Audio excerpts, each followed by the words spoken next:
name is LoeyLane, and I'm so excited to tell you guys about my new podcast, Internet Urban Legends, with my BFF Snitchery. We deep dive into the darkest corners of the internet to uncover whether some of the most notorious web myths are hoax or whether they're con. Internet Urban Legends, available exclusively on Spotify. Hello, my loves. Welcome back to my channel, or welcome to my channel if you are new here. Hi, hello, my name is Loey. You guys know that here on my channel, I love to dive into scary stories, specifically from social media most of the time, or just things that I find online that really creep me out. I don't tend to do true crime content specifically, but there was something about this case that I could not get out of my head. Today, we're going to be talking about the Amazon review killer himself, Todd Kohlepp. Before we get into the story and the case, I want to quickly thank today's sponsor, Hydrant. I'm always looking for more ways to get hydration in, and that's where Hydrant comes into play. The entire premise of Hydrant is where water meets wellness, and they make intaking more water both easy and delicious with their products. Hydrant offers proven hydration solutions that optimize both your health and performance. In the Hydrant variety pack, you get 3 different flavors to boost your water: blood orange, grapefruit, and lime. I actually am already drinking a blood orange for the day. These packets are designed to hydrate you faster than water alone, but without all of the sugar or excess calories of a sports drink. The flavors are made with real fruit juice powder and help to fight your daily fatigue and dehydration. They also have this great hot cocoa powder that you can drink about 30 minutes before bed that also has melatonin, magnesium, and other amazing things to help you sleep more soundly and through the night. They also have a great pre-probiotic booster that's great for gut health, urinary tract health, and is designed to be taken with your favorite Hydrant drink for additional benefits. All of these products work really well together. Use my link in the description box down below to get your free pack of pre-probiotic boosters when you sign up for a subscription of the variety pack and the sleep hot cocoa today. Usually this would run you $67, but with this deal you will get it for $41.98, which is a 37% savings. Once again, click my link down below to get a free pack of the pre-probiotic boosters when you subscribe today. Thank you so much to Hydrant for sponsoring today's video. And now let's get into the story. Okay, I feel like none of you who watch my channel regularly would be surprised when I say that I don't do true crime content very often. I ingest it for sure. I love me some Bailey Sarian. I love Kendall Ray. I love so many true crime creators on this app, and I watch their videos, listen to their podcasts regularly. However, I've always said that I don't know how people cover true crime cases 24/7. I have done it a handful of times, and each time just walk away feeling nauseated, feeling so just dragged down and heavy, and it's just hard to do the bulk of that work. But I had the idea in my head of, okay, I'm going to talk about 3 different internet killers from different platforms, and specifically, I wanted to talk about the Amazon review killer, a TikTok killer, and a Craigslist killer. However, when I really started researching the Amazon review killer himself, Todd Kohlepp, I could not stop. Number 1, I realized that this story is a lot more complex and convoluted than I initially had believed. I thought that he was literally caught through leaving Amazon reviews of items that he would use for murders online, but it's so much more complicated and fascinating than that. Todd Kohlepp is an American serial killer and mass murderer who was captured back in 2016. He has 7 victims that are known, although he claims to have killed many, many more. And when I first started researching him, it was really the bulk of his Amazon reviews that were so fascinating to me. However, I realized as I started writing the script that the day that I began my research was his birthday, March 7th. He was born in 1971, so I guess his 51st birthday just passed. And I was starting to write a script about him, which is very, very eerie. It also does make him a Pisces, but listen, we love Pisces. My mom and my sister are both Pisces, big fan. As we're often finding with the modern day killer, they have a pretty heavy internet presence for many of them, and Todd was no exception. He was incredibly active on websites like Facebook, but also on Amazon, where he seemed to do a bulk of his shopping, and I'm going to read with you some of the reviews that he left on different items that were used in his crime sprees that honestly people probably took as a joke when they read them. When I was reading these, I was like, I have surely read something akin to this when I was looking at Steam game reviews or Amazon product reviews or just anything. It seems like a joke to get a laugh out of people, but the truth in this story is much more sinister, which is why when you read these, it sends a chill down your spine. On a review of a fixed blade knife, Todd wrote, "Haven't stabbed anyone yet. But I am keeping the dream alive, and when I do, it will be with a quality tool like this." On a review for a shovel, he said, "Keep in the car for when you have to hide the bodies and you left the full-size shovel at home." For a stun gun, he said, "Seriously trying to find a reason to zap one of my agents for being lazy. It's going to be the new office motivational tool." On a master lock hidden shackle padlock, he said, "Works great. Also, if someone talks back, go old school on them by putting this in a sock and beating them. They will not appreciate the hardened steel like you will.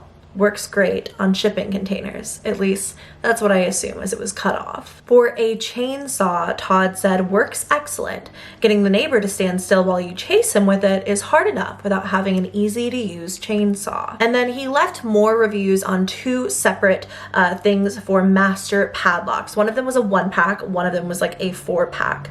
On the 1-pack, he said, "Solid locks. Have 5 on a shipping container. Won't stop them, but sure will slow them down till they are too old to care." And on the second round of master padlocks, Todd said, "Now my locks have locks. Place is Hotel California now." That probably in being referenced to the lyric in Hotel California that says you can check out whenever you like, but you can never leave. I think, like many people who research killers, that a lot of fascinating things can be found in their early childhood. And Todd had a lot of patterns and behaviors that I think that now we can recognize as early traits of a killer. So Todd's parents got divorced when he was super young, only 2 years old, and his mother got full custody. And his childhood as a whole was super, super troubling, to say the absolute least. Like many up-and-coming serial killers, he was incredibly violent and aggressive, but took out a lot of that frustration on animals. Doing things like shooting a dog with a BB gun, killing his goldfish in Clorox bleach because he wanted a gerbil instead, which is just so troubling. Don't take it out on the goldfish, dude. Like, completely unnecessary. For most of his life, Todd was raised throughout South Carolina and Georgia, and he even spent 3 months in a Georgia inpatient psychiatric facility due to his inability to get along with other children. Incidents that probably led up to this are including, but not limited to, the fact that he stabbed a girl on the bus with a pair of scissors due to some kind of argument that they got in. He also was known for an incident where he put another young boy inside of a dog kennel and rolled him down the hill, laughing while he cried. He's described as being explosive in nature, incredibly aggressive, and preoccupied with sexual content. His father was later quoted as saying that he thought that anger was the only thing that his son could feel. But it's kind of rich coming from his dad. See, Todd's mom and stepdad lived together for a super long time, and Todd never got along well with his stepfather. His mom had moved on pretty quickly after the divorce, at least from what I can see, but Todd's stepdad was never like a father figure to him. They had a very turbulent relationship. At some point in his teenage years, I believe, Todd went to go live with his father in Arizona. And his father had quite a few interesting hobbies that would leave a lasting impression on Todd, including his fascination with guns and weapons, his knowledge on how to make bombs, which he passed on to his young son. Todd was even quoted as saying later that his dad told him, "Hey, if you get into a fight at school and you don't kick this kid's butt, you're no son of mine, don't you come home." And things really came to a head when Todd was 15. Now, at this age, he wound up kidnapping a 14-year-old girl that he knew, taking her home where he bound her up and taped over her mouth and sexually assaulted her. Todd then told her that he would kill her if she ever told anybody, and walked the girl home. Of course, charges were pressed against him, and upon being caught, Todd's initial reaction was not apologetic nor even fear. He simply asked the officers, how much time am I gonna get for this? Charges included kidnapping, sexual assault, and committing a dangerous crime against children. In 1987, he pled guilty to the kidnapping charge, which allowed all other charges to be dropped. He then went on to serve a 14-year sentence out of a 15-year sentence in Arizona. He was registered as a sex offender, he had a felony on his record, and he got out as like, what would that be? Like a 30-something-year-old man? Interestingly enough, though, the judge in Todd's case, who sentenced him, went on to say that Todd was super smart, exceptionally bright, and should be advanced academically, but also said that he was a danger to society, calling him to, quote, behaviorally and emotionally dangerous, and stating that he actually didn't think that Todd could be rehabilitated.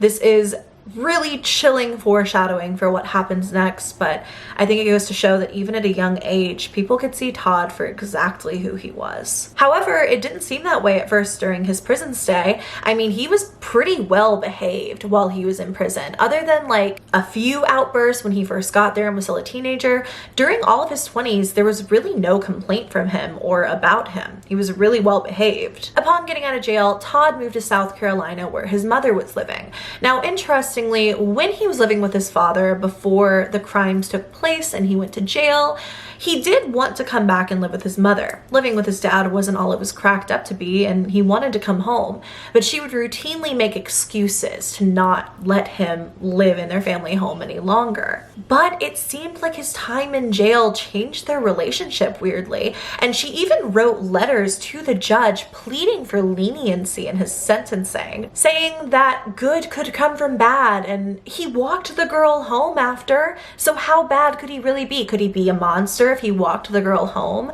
As if that was supposed to make the crime like less terrible. I'm not blaming any parent for their child becoming a serial killer. A lot of people unfortunately go through abusive or troubled childhoods and don't turn into literal murderers. But when you look at a lot of the things from his childhood, his dad teaching him all about weapons, how to make bombs, being okay with Todd's unbridled violence, his mother coddling him and saying, could he really be that bad for kidnapping and assaulting another kid if he walked her home after? You can probably paint a picture for yourself of people who didn't realize how severe their kid's condition was. Once Todd readjusted to society, he got right to work. He became a graphic designer, which utilized a bachelor's degree that he had gotten in computer science while he was in jail from Central Arizona College. Now, he actually went on to get a second bachelor's degree, this one in business administration marketing, and it was received from the University of South Carolina upstate while he was out of jail. He graduated in 2008. So Todd was, as the judge had pointed out in his original case, super bright academically. He was excelling in school, he had 2 bachelor's degrees under his belt, and things were looking pretty good for him. He even became a real estate agent in 2006 after obtaining a real estate license. In order to become a real estate agent, they of course have to look at your criminal history, and they saw that not only was Todd a registered sex offender, he also had a felony charge in his life, and he wound up completely spinning this into something it wasn't. Because there was no background check in place for this process, he just spun a whole story about how everything was one big misunderstanding. See, according to Todd, he and his girlfriend got into a little argument, and during the argument, her dog got out of the house. They went to search for the dog. The parents got concerned, called up the police, and a kidnapping felony charge came into play because Todd had a gun on him. Now, he only had that gun, according to him, because of gangs in the Arizona area where he was living. It's unclear in the story if he threatened his fictional girlfriend with it, but he did tell her not to move while they sorted this out.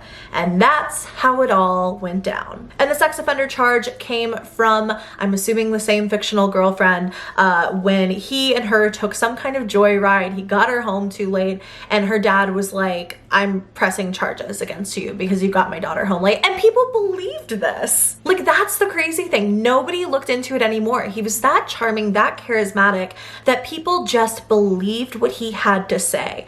And he got his real estate license. Todd began a firm called TKA Real Estate, and he had a dozen employees working under him selling homes. He was even recognized as a top rookie seller in the Carolina region, so he was doing pretty well for himself. But that didn't mean that everyone thought he was just some incredible guy with no weird quirks.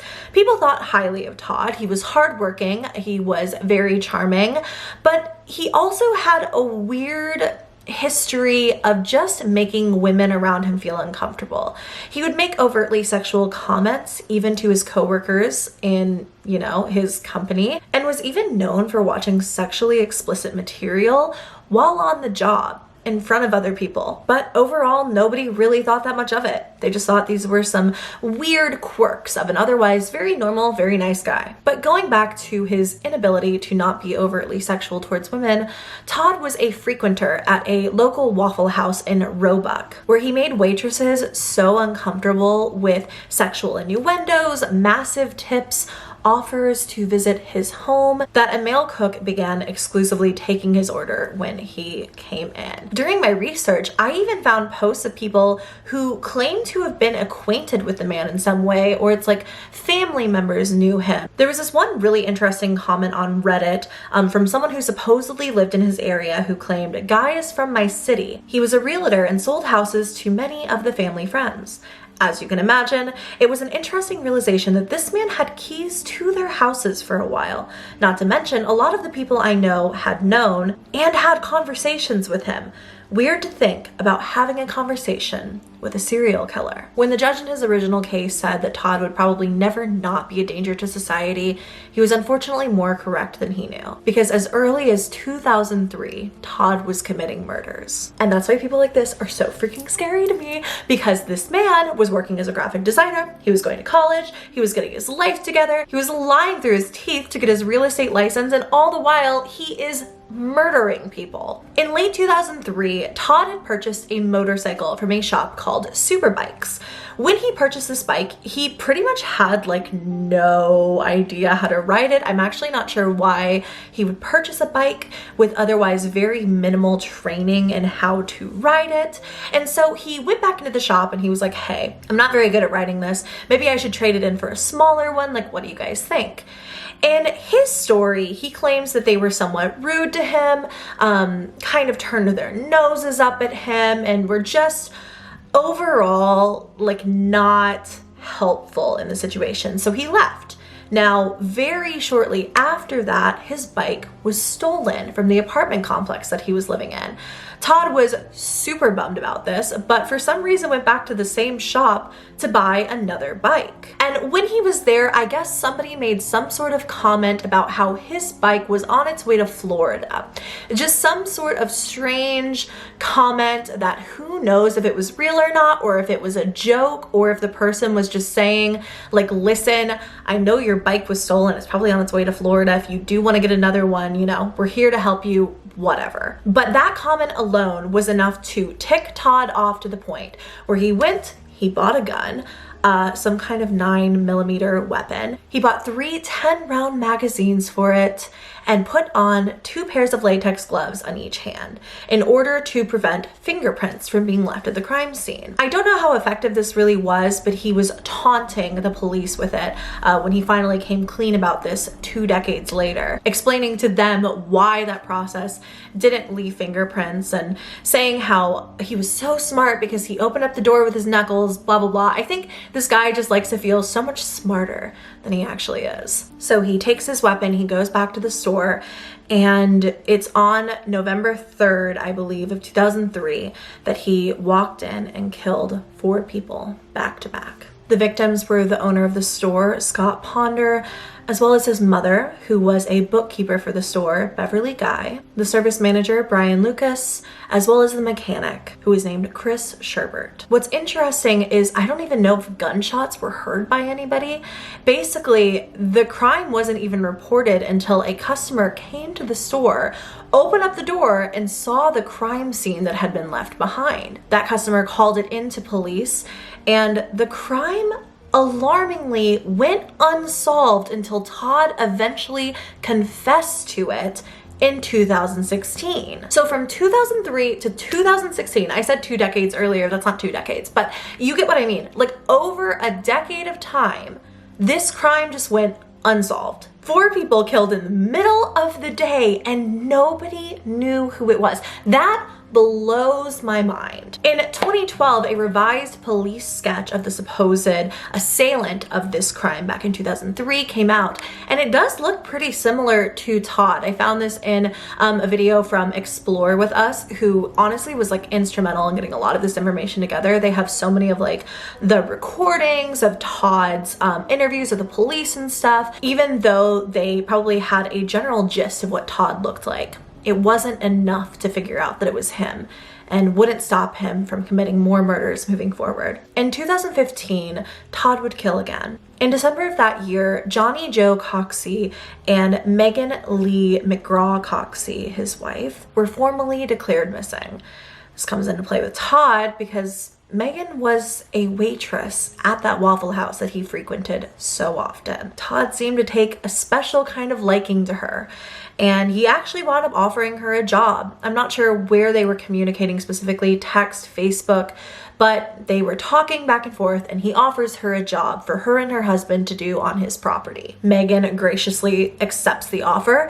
And a few days later, as Todd is sitting reading the newspaper, he sees her mugshot and that she has been arrested for testing positive for drugs. Apparently, this was a common thing for Megan specifically. I do think that she struggled really hard with drugs. Even one of her babies tested positive for heroin at one point and was taken away from her. And I think it just goes to show what kind of person Todd is, that he would continue to take advantage of someone who is in such a fragile and difficult state. Because even after all that, Todd was still totally down to have Megan and her husband Johnny work for him. But upon arriving for this work, the details of this are a little confusing. Everything that comes out of Todd's mouth is so, it's like, is he telling the story for real, or is this just some heavily embellished version of the truth, which is the version that I so much more lean towards. But he also has a tendency, he's a real natural storyteller in a weird sense. He's so good at like adding in extra details and detouring and then getting back to the point, but then adding in more stuff. So it's hard to follow the exact story, but from what I understand, Megan, the waitress from Waffle House, and Johnny arrived to his property to work. And at some point during their first initial meeting to do this job, Johnny pulls a knife on Todd. Now, it was one of those little convenience store knives, supposedly covered in what Todd said were like tiger stripes. So it seems like it was bought very last minute. Was not like a knife that you would normally stab someone with or threaten someone with. It's like this tiny, dinky little knife. Wouldn't you think if these two were coming to the property in hopes of robbing Todd or killing him, that at least they'd have like a better weapon to do so than a literal convenience store pocket knife? Todd says that after Johnny pulled a knife on him, Todd simply shot him in cold blood. And Megan stood there, of course, panicking, shell-shocked, not sure what was then going to happen to her, but Todd sat her down, gave her food, like fed her, and kept reassuring her that it was all right, that wasn't going to happen to her. Todd makes a lot of claims about Megan, the kind of person that she was, her mental state during this time, and so much more that I just don't want to give airtime to. We obviously know that she was troubled, but that doesn't mean that she deserved literally anything that happened to her, watching her husband die in front of her, then being held hostage by Todd. Apparently, at some point, Megan tried to set the metal container that she was in on fire, and this pissed Todd off. According to him, he had it in his head that he was going to put her in his car, blindfold her, give her $4,000 cash, and take her up to Tennessee. And then from there, he was just going to let her go and give her a chance to start over in life for some reason, despite the fact that if her boyfriend was pulling a knife on him, she probably knew about it. So in his story, in his version of events, her boyfriend tried to kill him. She very obviously probably knew about it, and he's just going to let her go. Like, I just think that everything that comes out of this man's mouth is a lie, but it's unfortunately the only version of events that we have to go off of, because after attempting to set the metal container on fire, Shortly after, Todd did kill Megan as well with a gunshot. During interviews, Todd insists up and down that he's not the bad guy, that he never wanted to kill her, and in fact that he never wanted this land that was supposed to be a sanctuary to turn into a killing field. He treated it as if it was an inconvenience that he just had to go and kill Johnny and Megan, even though Megan never threatened him in this story. He had this whole thing in mind about, I'm gonna let her go, you know, she's gonna go be free, but he was just so worried about the cold. He was like, if I just let her go in that cold, she's gonna die anyway, and I have to make up an excuse to get away from my girlfriend for a week, so he just killed her. Like, I listen to the things that he says, and I'm like, how do you even feel like that's semi-believable? Those bodies were hidden on Todd's property. Now, he had this massive property in South Carolina, and it was like 95 acres of just huge land that he purchased for a couple $100,000. And then he spent like $80,000 just putting a massive fence around this property. A lot of you who do know of this story are probably familiar with Kayla Brown. Kayla Brown is the only known survivor of Todd, who testified against him, told pretty much the whole story that would blow the lid off of Todd's like many year secret killing spree. In August of 2016, Kayla Brown and her boyfriend Charlie Carver had just moved into their first home together. I want to quickly say that again, listen, I don't know how true crime people do it. There's so much conflicting information on if Charles Carver went by Charlie or David. I think in like some groups, his family referred to him as David, but Kayla refers to him as Charlie. So I'm gonna call him Charlie, but he also may have gone by David. It's difficult, but this young couple, they'd been dating for a couple of months, they were moving in together, they had just gotten their first place, and they're really happy, really excited to start their new life and a new chapter for them both. However, as a lot of young couples often do, they were just struggling to make ends meet. And that was when Kayla decided she would hit up somebody that she had met through an ex-boyfriend, specifically Todd Kohlepp. She had known Todd through this ex, and they had actually kept contact from what I can see, every now and then just saying hello to each other. And then Kayla reached out and inquired for work. And so Todd was like, yeah, you can come clean houses for my company. So Kayla accepts this offer. She's like, heck yeah, this is a great job. She's cleaning out these listings that he has before anyone moves into them and after people move out. And it seemed like a great gig with somebody that she knew and trusted. However, then he came to her and he's like, listen, I know you and your man are struggling, so I can offer you another job as well, something you guys can do together on the weekends or whenever you have extra time. I need a lot of this brush cleared off of this 93-acre property that I have. Sounds pretty familiar to what he said to Megan and Johnny. Kayla and Charlie were like, yeah, that sounds great. We can use the money, and Todd seems like this nice guy. So they accept the offer. On August 31st, they arrived on his property to start clearing brush. And when they got there, Todd was like, hold on out here for a minute. I gotta go grab something inside. So he steps into his house and he leaves them outside, and they're just waiting. And when he comes back, he has a gun in hand. Before either of them can say or do or react in any kind of way, Todd shoots Charlie clear in the chest. He immediately falls dead. And apparently Kayla couldn't even scream, couldn't even make noise. She was just standing there silent and shell-shocked from what had just happened. Todd immediately put Kayla in handcuffs and placed her into a metal shipping container. There, she was chained by her neck, ankles, and her wrists.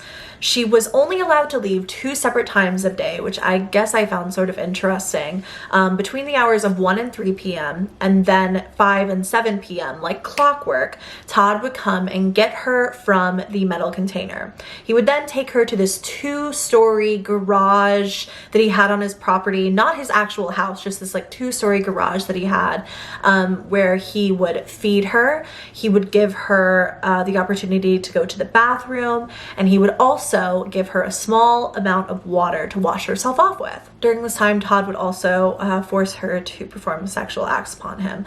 Although listening to his reasoning later, it just shows you how sick he is and how much he wanted to believe that his victim wanted to be with him in some capacity, because Kayla explained while she was on her way to the hospital after all of this that Todd would never force it. He wouldn't assault her. However, he would make it incredibly clear that there was one reason why she was alive. And if he wasn't getting that, then there was no reason for him to keep her around. Which again is just so sick to even kind of think that you are giving choice to someone, or that because you're saying like it was always consensual because I didn't force it, because you know that the other person knows that you're going to murder them if they don't do it, it's just so screwed up. And Kayla is so strong, as we'll talk about later, but she's going through all of this for just months. They had been missing for a while, and the family was starting to get really, really concerned. And for some reason, Todd thought it would be helpful in this situation to pose as Charlie on Facebook. So I think using his phone, or I don't know how he logged into the account, but he did. And as Charlie, he starts making all of these weird cryptic messages. Charlie made posts about how he and Kayla were married now, how they were expecting a child together, and just kept posting very weird stuff. Like, if Todd's real intention here was to throw people off of their trail, he was doing a very bad job at it. He was talking much more than was necessary in any capacity. And I think just goes to show that this was all an act, all a performance for him. Some posts from Charlie during this time: what color ribbon supports the cure for people who can't keep their nose out of other people's business? As well as, sometimes late at night, I dig a hole in the backyard to keep the nosy neighbors guessing. Now, what's interesting is in the comments of this post, you can see people saying, is that what you did to Kayla and the real Charlie? As well as another commenter saying, are you hinting at what you did to them? You know it's sad that someone like you is using his Facebook page when his friends and family are worried about both him and Kayla. See, people knew this wasn't Charlie. They knew that he would not just post on Facebook, not talk to his family, not tell anyone that they were okay after both of them, he and Kayla, had both been missing for months at this point. And another big giveaway is that as Charlie, Todd was incredibly rude to Charlie's friends and family. There's actually this one conversation between Charlie, and a concerned friend or family member saying, where the hell is Kayla Brown? To which Charlie says, Kayla is with her husband, Charlie. Why can't she have any contact with us? And who is this? She doesn't want to. I don't believe that. I know Kayla. She's not just going to run away from everyone. You or her should at least let someone know she's alive. The only people who need to know that we are okay know that. I could go on and on with messages, comments, posts from Charlie's Facebook account during this time as Todd was posing as a literal dead man. But the biggest giveaway for the friends and family was that Charlie would never talk to them like this. He wasn't particularly active on Facebook anyway, but he would not like sit there and say everything was fine without providing any kind of proof. As Charlie, Todd would try to post old photos of them, but would immediately get clocked on the fact that they existed before he had posted them, so it wasn't proof that all was well. That's why I don't think Todd was actually trying to throw them off of the scent of everything that had happened. I think this was just a performance for him. He even would like Facebook pages trying to raise awareness about Charlie and Kayla. As Charlie, he's liking these pages, trying to raise awareness about these missing people, sharing like GoFundMes to get private detectives to look into their disappearance. It was all just a massive game to him because I truly don't think he ever believed he would be caught. Also, chillingly enough, as Charlie, Todd even posted the lyrics to Hotel California, which you know he had quoted in that Amazon review from years earlier. I also think it's interesting because Todd claims that there are many more murders that he has not been convicted of. So we don't know how many people he's really killed, but we think about the Amazon reviews, and those were mostly in 2013 that I read to you earlier.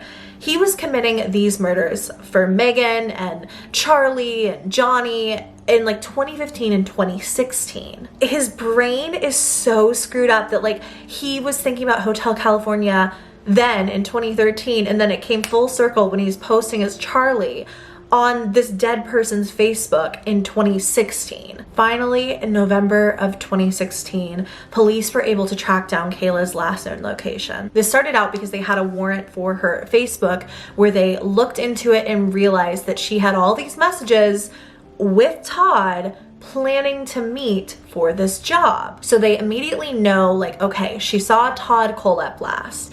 Then they traced down the cell phone records and realized that her and Charlie's phones last pinged on his property and never left. So on November 3rd, the cops show up and begin to interrogate Todd. While some police are interrogating Todd, asking what he knew about Kayla, what he knew about the disappearances, if anything, another team of officers was searching the 93-acre property. Now, they had a warrant for this and were looking for any sign of Charlie and Kayla that they could find. They came across a group of metal shipping containers, and I cannot even imagine what they felt when they started to hear someone screaming and banging on the walls from inside one. The officers cut the locks off of this big metal shipping container, and inside was Kayla Brown. Despite being shell-shocked, I'm sure, everything she had gone through being so traumatizing, Kayla wasted no time in immediately jumping into action and telling them exactly what happened to Charlie. Do you know where your buddy is? Charlie? Yes. He shot him. He shot him? Who did? Douche. Todd Kohlepp shot Charlie Carver 3 times in the chest, wrapped him in a blue tarp, put him in the bucket of the tractor, locked me down here, and I never seen him again. Okay. He says he's dead and buried. He says there's several bodies dead and buried out here, and he says that the dogs will be ruined if they go looking because there's red pepper. We're going to step you up, sweet. Because there's what? Red pepper. Okay. Tell the dog people that. So Todd had, of course, shot and killed Charlie, but according to Kayla, there were also multiple other bodies on his property. And he had had the foresight enough to sprinkle red pepper all over the property in order to harm the cadaver dogs that might go sniffing for it so that he could cover up the crimes forever. Todd was, of course, immediately taken into custody, and Kayla was rushed to the hospital in an ambulance. Her strength is just so incredible during the moments when she was talking to the officers. It's so clear that she had been rehearsing what she needed to say as fast as she could say it, and she just jumped right into action, didn't waste any time telling them absolutely everything. She told them that Todd claimed he was some kind of contract killer for the military, for the government, actually, not the military.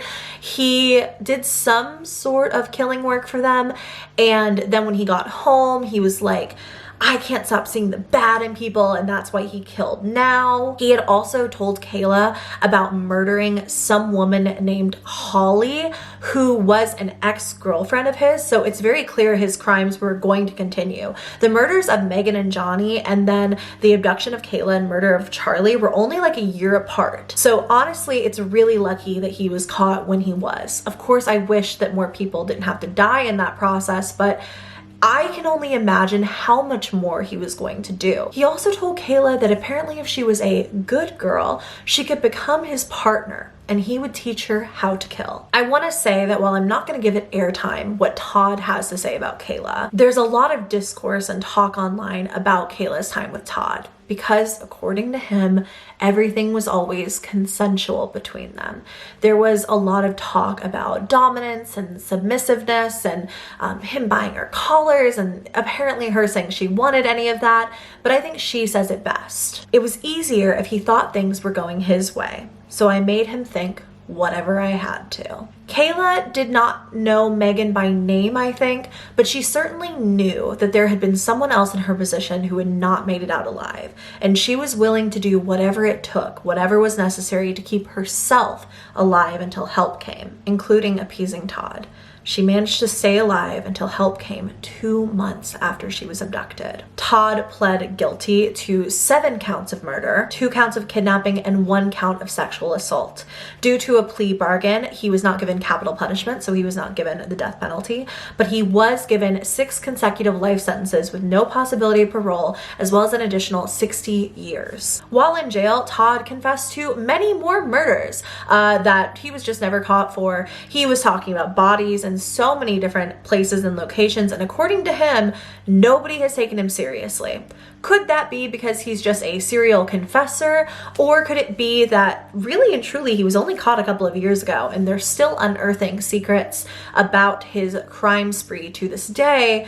I'm not really sure. He told his own mother when she asked how many victims he had besides the people that he was convicted for, that if she wanted to count them, she didn't have enough fingers, which would put Todd's total count of murders at least over 17, but probably much more. Todd is currently still in jail where he just celebrated his 51st birthday. Very weird how all of this started, literally on his birthday.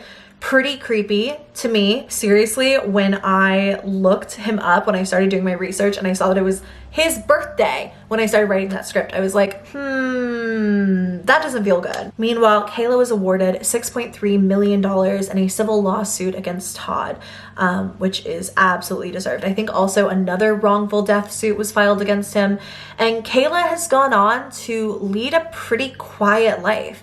I think that she is still probably healing from all of this. In 2019, it's really sad, but I think that she's explained that her and her partner got into a domestic dispute in which her partner pushed her in some capacity. She closed fist, smacked him, and then he pushed her to the ground, which resulted in her having a 3rd-degree assault charge. And also her former fiance died from a self-inflicted stab wound. I don't know fully what's going on there, but I just hope she's okay. I cannot imagine enduring that level of trauma, and then also like you're the only one who survived. Like I can't even fathom.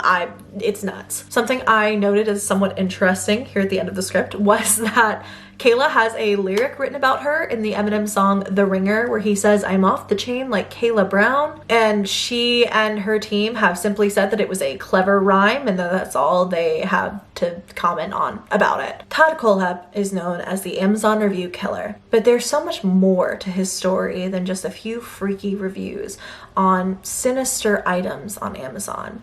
He was one of the most terrifying, violent, and successful serial killers that I've ever looked into. There's so much around this story that I breezed over for time's sake. There are plenty of people who don't believe he actually did the Superbike's killing, which would only put his total kill count at 3.